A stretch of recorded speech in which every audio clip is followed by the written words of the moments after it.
Following numerous sequels and remakes for Capcom's best-selling series, Resident Evil, many gamers are still waiting for the revival of what was one of Capcom's most promising franchises back in the late 90s.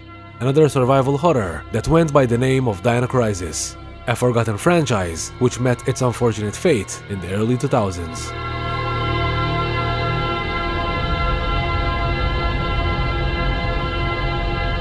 How's it going, guys? Python Selkin here. Now, to witness the announcement of a new Dino Crisis during one of the video game conferences would be a bit too good to be true, so fans' expectations have been at an all-time low for years now, and who can blame them after all this time? But that kind of changed when Capcom announced one of their latest IPs during Sony's State of Play in March of last year, unveiling a mysterious new game called Exoprimal, which appears to be set in a futuristic setting, and features all sorts of dinosaurs, something we haven't really seen by Capcom for years. All the way to a red-haired protagonist, who unfortunately isn't Regina. And this is where things get interesting. Capcom know fans have been asking for the revival of the Dino Crisis franchise for years, even stating in one of their tweets back in 2017 that if enough fans wish, it might one day come true. This goes in line with one of Capcom's earlier statements back in 2016 that the company had begun to focus on reviving dormant franchises.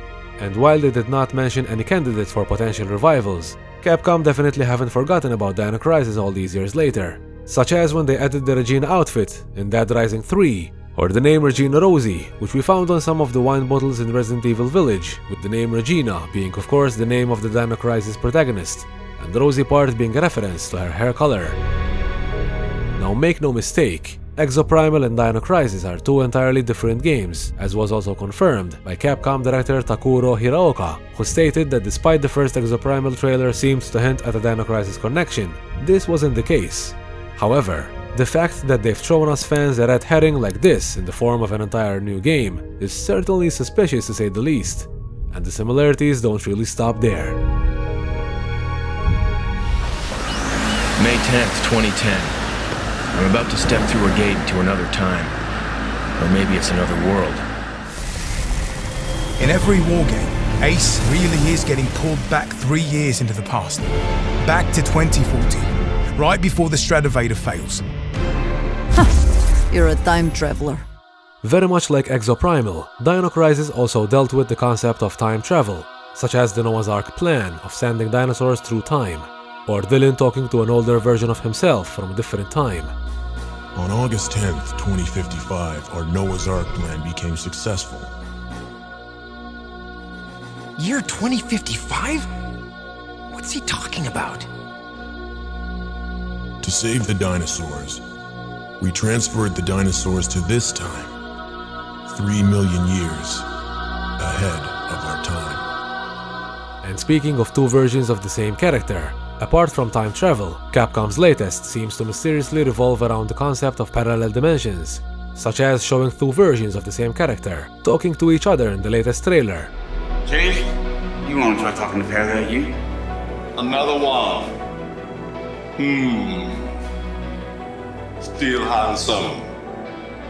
Ooh. And what's most interesting about this is that the red-haired character in Exoprimal is actually called Majesty, which is a title used to describe the Queen, and the Latin, Italian, and Romanian name for Queen is none other than Regina. Seriously, Capcom, why are you doing this to us? While its storyline could certainly prove to be intriguing, Exoprimal seems like a lot of fun when it comes to gameplay.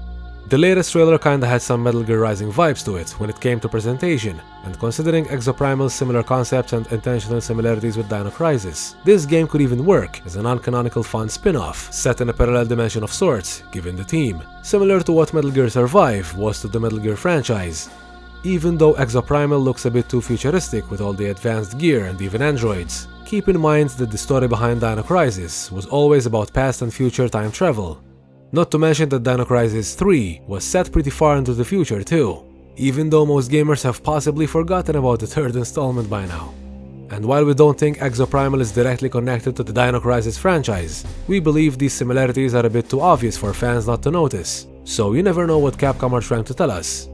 What one really has to ask is, why are Capcom teasing Dino Crisis fans through Exoprimal? Could the revival of this beloved series be around the corner? And do you hope for this long dormant franchise to ever see the light of day again? Make sure to let us know in the comment section down below. Another Exo fighter recruit, right? We hope you enjoyed this video, and for all things Dino Crisis, hit that like button and make sure to subscribe to our channel. Thank you all for watching. Until we meet again, Python and Selkin, out.